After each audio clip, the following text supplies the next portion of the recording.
right now is the moment to relax a bit after this intense talk. And we have been already speaking about many topics between yesterday and today: mobility, fashion, finances.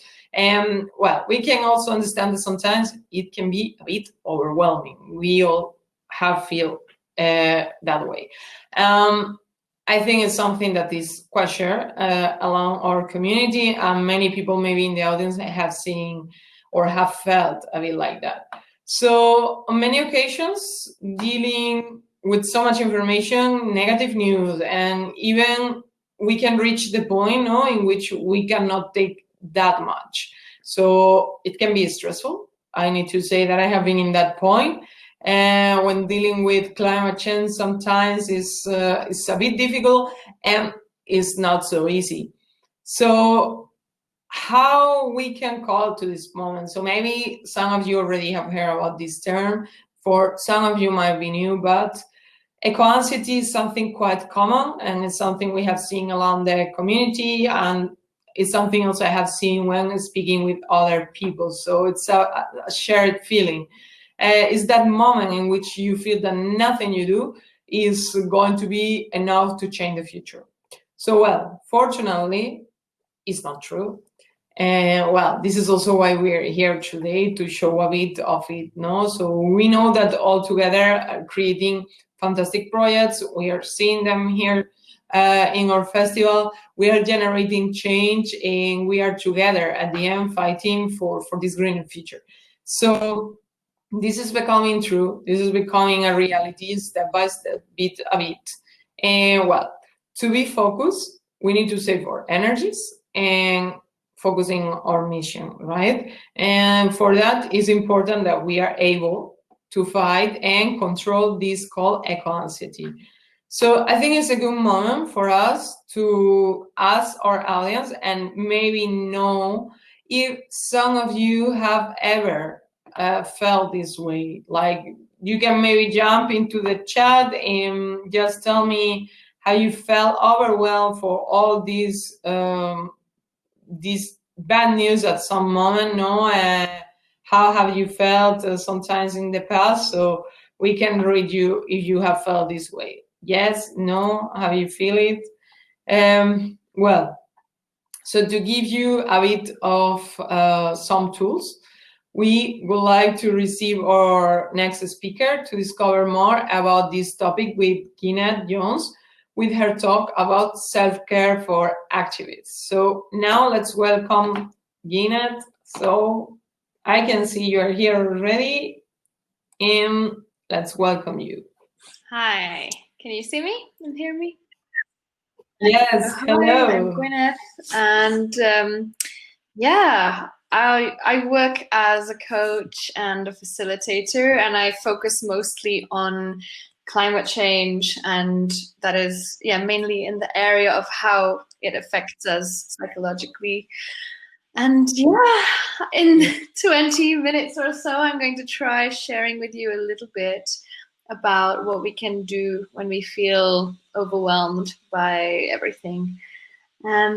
So yeah, really interesting topic, and I have to say that I'm really looking for your presentation. So if you would like, you can share your screen, and right after that I can confirm you. Okay, I can see it already. So I'm gonna leave you now, and the stage is all yours. Okay, perfect. Thank you. Okay, so I'll just give you a tiny little bit more background about who I am first. So I first got interested in mental health and psychology, I don't know, 15 years ago. So I've studied psychology at university and on my master's program. And then I trained as a coach a few years ago. And I think it was maybe 5 or 6 years ago when I became really aware of what's happening to the environment, to the planet. And maybe like a lot of you, I had that dark moment, of feeling really depressed, feeling really anxious, feeling like, okay, so we don't have a future. What's the point? A lot of those overwhelming thoughts came to me, and I just started to think about what can we do and what can I do? And what came to me was, I'm already very deeply informed in this world of mental health and psychology. So how can I help people, face these challenges from a place of calm and, not to completely lose their heads when they're dealing with such a huge situation as climate change. So I started to explore a bit more into this field of eco-anxiety, of climate grief. And in the last year, especially, I found a lot of really helpful tools, a lot of really great stuff. And the main one that I use, it's something called the Work That Reconnects. So you can see on my profile, I am a Work That Reconnects facilitator. And I'll tell you a little bit more about what that is later. But in a nutshell, it was designed for people trying to cope with the emotional weight of being an environmental activist or a peace builder, or even people who were campaigning for nuclear disarmament. So it's really designed at helping us deal with those very heavy emotions. So if you want to write in the chat what brings you here today, I'd love to hear if anybody has an experience with experiencing, strong anxiety or grief or stress when it comes to being an activist, trying to live a zero waste lifestyle. Maybe you don't call yourself an activist, but just someone who is working in the field of climate change, of environmental issues. Have you experienced really strong, overwhelming emotions sometimes? And sometimes this doesn't take the form of a depression. It can be that you're maybe putting too much pressure on yourself, to save the world by yourself. It can be, it can show up in a lot of ways that we don't recognize. So what I'd like to do is just tell you a little bit more about, what are some of the psychological impacts of being an eco-warrior or activist. And yeah, if at any point you have any questions, just please write them there. So yeah, so there's a lot of new words that are going around at the moment, and you might have heard this term eco-anxiety. I found the German word too, seeing as you're based in Berlin. There's one word for it, Klimaangst. I don't want to try butchering the German language there, but it's got its own word, and it's defined by the American Psychological Society as a chronic fear of environmental doom. But maybe we're not talking chronic here, right? Maybe it's just something that comes up every now and again. And I mean, who can blame you, right? Because you just have to turn on the news and hear about another environmental disaster, about the wildfires in California, about another flood or another species going extinct. And it's very easy to feel anxiety about the future.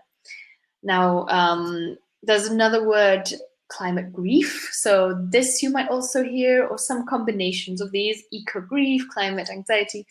And this might talk about, more of the unprocessed, maybe feelings of grief that we are losing something that we love. And there's also a term, solastalgia. This comes from Glenn Albrecht, who defines it as a kind of specific sadness when we lose contact with a place that we love. So, more and more these days, we're not really growing up attached to the land in the same way our ancestors were. And this is maybe, pointed at as one of the reasons why there's such a strong disconnection from nature, why so many people don't seem to care about the environment, is we're not growing up so connected to one piece of land as our ancestors were. But at the same time, if you did grow up in some environment that you loved, some mountains you love, some sea, then there can be a real tangible pain when you lose that, right? Or think about losing that. And for a lot of people already, this is the reality, right? People have already had to leave their land and their homes because of climate change. And for most of us here, this is just some abstract fear. But still, we might feel real grief when we think about losing something, or losing a species, or losing something that we love in our lives. It can also be very lonely, right, to be a climate activist. Maybe you've experienced that your family, your friends don't really seem to understand, like why you're following a zero waste lifestyle, for example. You might have people tell you that you're exaggerating, or you're worrying too much, and that can make us often feel quite lonely, right? And it's only through events like this when we can start to connect and realize that we're not alone in what we're worrying about. And of course, we can also end up feeling quite hopeless and depressed when we look at how big the problem really is, and we start to feel like, I'm just one person. How can I fight this huge thing? And altogether, these things could also count as burnout. And I don't know if you can read this, if it's too small on the screen, but just to give you a little bit of some of the symptoms of burnout: difficulty making decisions, not being able to stay focused, insomnia, so trouble sleeping, thinking more and more negatively, feeling hopelessness, losing your sense of purpose and energy. But there's also physical symptoms listed here. So muscle tension, headache, backache, exhaustion, feeling less excitement and pleasure from food and friends and other activities that used to be exciting. Just a general sense like you're running on empty. And it also says even some signs of burnout can be losing your temper over small things, not wanting to get out of bed in the morning, or becoming accident prone. And this last bit comes from a website called Activist Trauma. So it was specifically written to help activists recognize the signs of burnout.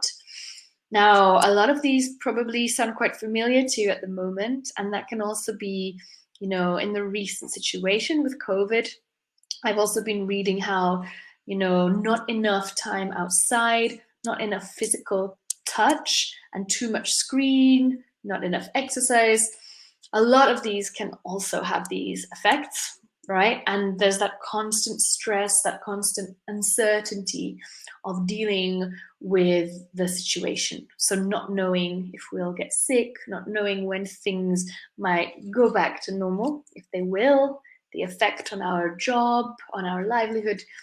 There's a lot going on at the moment, right? And we need to really take a moment to recognize the huge stress that we are under. Even if we feel like we're pretty privileged, we're quite safe, just knowing all of these things are going on, that can still have a big impact. So the question is, like, how bad is eco-anxiety? Is it a problem worth talking about? So a survey in 2018 said that almost 70% of people in the US are worried about climate change. So that might surprise you, right? Given some stereotypes that a lot of people in the US don't believe in climate change or don't care, and 51% feel helpless. A survey in the UK showed that 2 out of 3 young people experience eco-anxiety. And I don't know how old everyone is here, but I was surprised when I started connecting more with young eco-activists. When I say young, I mean around 20. I saw a much bigger level of worry and care than I see in my generation. I mean, I'm 33, and I felt like people around my age are not really thinking as much about climate change, but this younger generation is always thinking about it.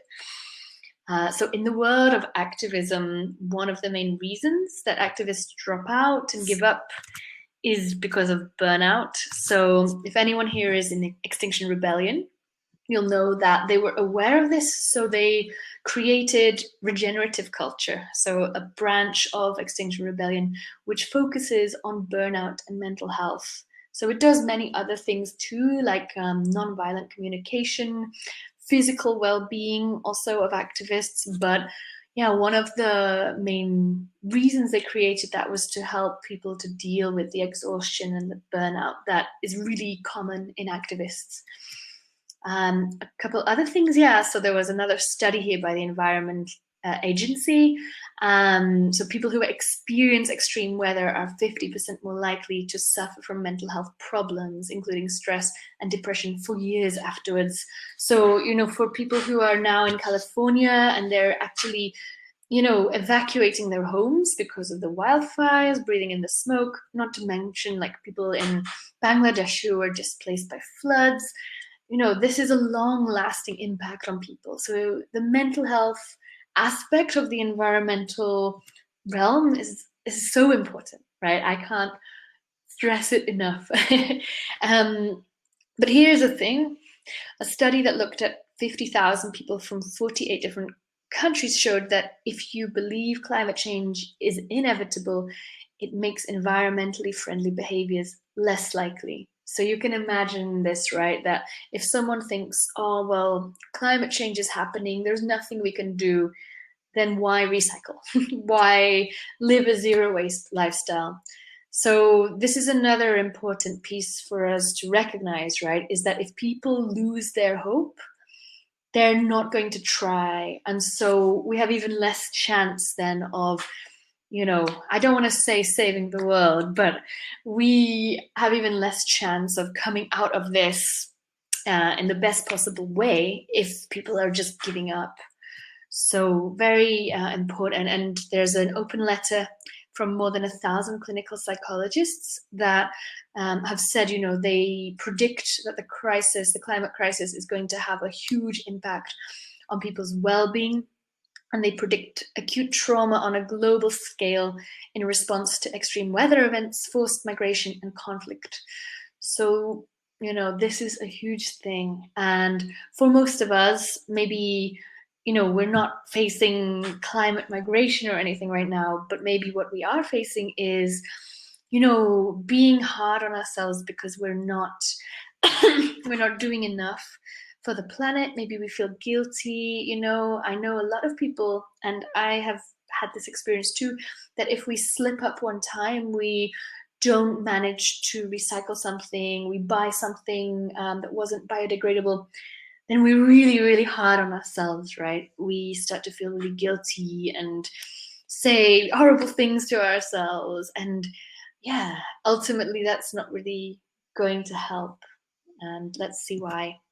So I talked about self-care, and I want to first talk about what is self-care and what isn't self-care. So if you type the hashtag self-care on Instagram, for example, this is what you're going to see, right? A lot of beautiful women with perfect skin and bodies putting on massage oils and having a massage, using face cream. And a lot of us will see that and go, I don't have time for that. Or why should I, you know, pamper myself when people and animals are suffering? Or, you know, these products are not sustainable, right? A lot of these thoughts go through my head when I see this. And I also have a little bit of this feeling of like, I don't look like those women, so maybe self-care is some other thing that's doesn't really connect with me. And it can feel selfish too, right? We might see this kind of image of self-care, we might see it as quite self-indulgent. So, one second. But I want to show you this quote that I really like, and it was from an article I read called The Problem with Self-Care. So Meg at That Hummingbird Life, really great blog, she says, self-care has been co-opted by capitalism, which makes you feel about yourself because self-care looks like something that has to be beautiful and impressive. It seems to be something exclusively for white, middle-class, skinny, yoga-doing, green smoothie drinking, and law of attraction believing women. And I don't know about you, but I do not see myself reflected in that. It makes me feel fat, worse about my love affair with dry hair shampoo, and makes me feel like I seriously do not have my together. So I don't know what you think about that quote, but that is just showing us that maybe, the average person doesn't really connect with that image of self-care. So let's go to, why is it important to take care of ourselves? Well, there's a lot of reasons, but the main things are, if we don't, we're more likely to burn out, right? And if we burn out, we're not going to be much help to anyone. We can't help the planet. We can't help other people. We're just going to be burnt out. The other thing is, you are part of this complex, ecosystem that you say you care about. So does it make sense that you care about all the animals, all the plants, all the flowers, all the other people, but not yourself, And also, for those of you who think it's usually selfish to take care of yourself, just think about the positive impact you can have when you're coming from the best possible place. So when you're recharged, when you feel good, how much more kind are you? How much more energy and time do you have to give to causes you care about? So you're going to have more energy for saving the world. And that's what I tell people who are chronic givers, right? Because they have this inner dialogue like, oh no, I can't stop and take care of myself because what about all these things I have to do? What about all these people I have to take care of? And we put ourselves at the bottom of the priority list. So what I say is, you're gonna be much better at taking care of everyone else if you take some time every week, every day to recharge yourself.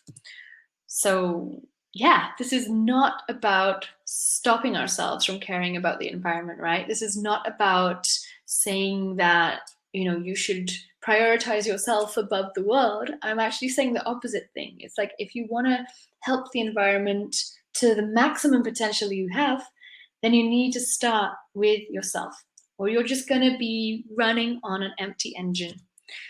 So what can help? Well, there's a lot. And, I don't have one prescribed formula that will help, but here's a quick list of things that can help. So emotional intelligence, I will go into a little bit more in a minute. Exercise, sleeping regularly, eating healthily. We all know that these things are good for us, but we usually don't do them, right? Because often we tell ourselves, oh, I don't have time to do that, or we're worrying too much to sleep, or we're rushing too much to eat healthily. Well, in the world of emotional intelligence, they really look at the link between the mind and the body. And it is really shown that the more you're looking after your body, the better you are at handling your emotions, right? Because this complex system of chemicals, neurons, and all of that, it functions better when you feed it the right nutrients. So I'm sorry, but it's just not really something we can compromise on. And I know it's hard for me to social connections. So of course, I'm sure now with COVID and lockdown, this is harder. But keeping some face-to-face Zoom calls, trying to have maybe your quarantine bubble of people you see and touch, because having regular positive, consensual physical touch is also really good for our self-regulation systems. So our body doesn't produce as much cortisol, the stress hormone, when you have positive touch. If you don't have a pet or a person to touch, even just stroking your own arm a little bit can help to release the endorphins. So you can just do this. So meditation, of course, can help, and trying to make time, for hobbies, for fun things. I'll come back to the Work That Reconnects in a moment. But yeah, but giving yourself time to do things that you enjoy, music, painting, playing, whatever that might be. Sometimes we forget that it's still okay for us to enjoy life, but if we can't enjoy life, then what are we fighting for anyway? So self-compassion and kindness, and this is, a really big issue for people who give and give and give, is to just forgive ourselves if we mess up, to be kind to ourselves, and to treat ourselves like we would treat our closest friend, which hopefully is with kindness and with compassion. So if you have some kind of spiritual practice, of course, this can help. For me, singing really helps me. spending time in nature, connecting, with the trees, gardening, whatever helps you. I would say, just try to make a list. What are 3 things that I can improve in my self-care? Because this is a really big list. You don't want to be overwhelmed, but if you can just start some small things, like I'm going to have a 5-minute meditation in the morning. I'm going to spend 10 minutes before I go to bed writing, a letter of gratitude to myself or to the planet. I'm going to call my best friend once a week, or I'm going to make an extra effort to have a little bit more fruit and vegetables in my diet, just some small steps like that. So yeah, I look at the time now. I don't want to talk too much, but my main focus with my coaching is emotional intelligence. So this is really about recognizing what's happening in your body right now. So, it's hard. Some people really don't know how they're feeling. So when I ask, how are you feeling right now? People go, oh, I don't know. But it's about recognizing what's happening in your body so you can recognize that you're starting to get burnt out or anxious before you do, learning your triggers and patterns. And also it's about developing optimism. And I don't just mean thinking like, oh, everything's going to be okay, but looking for multiple possible solutions. So with EQ, the more you develop your emotional intelligence, that's also developing your ability to see more and more options, solutions. And also it's about connecting to your long-term noble goal. So that's your Northern Star that reminds you of why you're doing this. So if you come and have coaching with me, for example, these are all things that we look at and we develop. And it also includes developing empathy. And that's not just empathy for others, but empathy with yourself, which is, again, a big problem for a lot of activists, and finding a way to navigate these intense emotions and summon the emotions you want. So you might, for example, want to feel more calm or strong, or sometimes you might want to feel angry because you're going to a protest. And emotional intelligence helps you to figure this out as well, like how to call that emotion into action. And very, very quickly, I'll just tell you the Work That Reconnects, because this was designed for activists. It's a type of workshop. So usually there'll be a group, at least 10 people maybe, from different backgrounds, and there'll be a series of exercises that go around what's called the spiral. So we always start with gratitude, and then we move into honoring our pain for the world. So what I really like about this work is it invites us to actually feel the anger and the fear and the pain for a while. And after we kind of get that out of our system, we usually feel a lot more connected and alive. And so we go through then into seeing with new eyes. And this might involve some exercises like we imagine that we are, generation 200 years in the future, and we send a message back in time to who we are now. Or we might step into imagining we're a different creature, like an animal, and give advice to the humans. So there's some really beautiful ancestor work and imagination work there. And then we go forth. So we look at what can we do with these new discoveries. And these workshops can be 2 or 3 hours. They can be 2 or 3 days. I went to one that was just 2 days, but it completely changed my life. And that was what made me want to train as a facilitator, because it really helped me tap into something inside myself that was a lot more wise, a lot more compassionate. So, I was running around a lot in this fight or flight survival mode. Like, I have to save the world. I have to also have money, and everything's going wrong. And doing this work, it brought out a much more, I can just say higher self, this part of me that's like, it's okay. You're one part of the jigsaw, and everything will unfold as it's supposed to. And you can't really know until you've experienced that coming from you, but it can be really, really powerful. So I say this because If you come and have a look at my website and see when I'm holding these events next, I will be having some online Work That Reconnects workshops. And hopefully in the spring, we're going to have something in Germany, in the Czech Republic, maybe like a nature connection weekend to help. So I think, yeah, I think I've talked for longer than I was supposed to. So I would just say, yeah, thank you so much for listening. And if you want to visit my website, maybe read a little bit more about what I do, I'll put the link here. Yeah. Hi, I'm back just to have you beat with the questions. So I was here giving myself some of your recommendations. Oh, nice. So thank you so much, Gwyneth. It has been really insightful. Yeah, we still have a couple of minutes left. So if someone really has some questions, as you just say here in the chat, please leave us your website so people can also check your work and these wonderful events you are organizing as well. I really would like also to join to some of them. Mm-hmm. So yeah, I think this is a really important topic and nowadays dealing with so much, as you see, with this situation in general, with the pandemic, also climate change, all the social movements sometimes can be also yeah, a bit overwhelming. So we have here one question from Rebecca. If you can share again the slide about what we could do for self-care. Sure, yeah, I'd be happy to reshare that. Maybe I can even paste those things into the chat. Yeah, but yeah, sure, maybe even in the chat.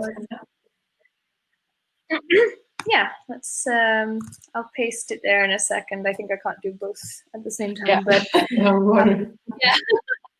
yeah. yeah, so that's just a few little things, and you know, it's generally the things that we always find when we start to look up well-being.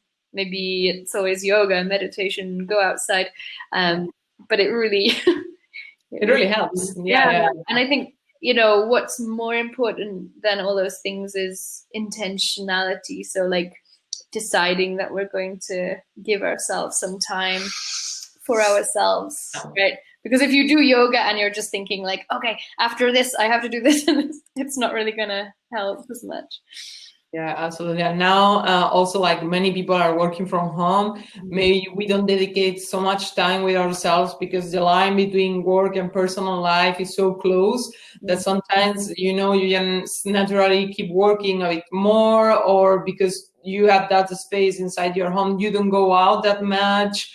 So I think now more than ever, it's really important that we take these small tips actually, and we all put it a bit into practice. Me, the first person, actually. Yeah. Great. Well, I hope to see you at one of my future workshops in that case. Yeah. All right. Thank you. Well, thank you so much for being with us here today, and we wish you all the best. And well, thank you, and I hope that we can meet soon. Thank you. Yeah, me too. Bye bye.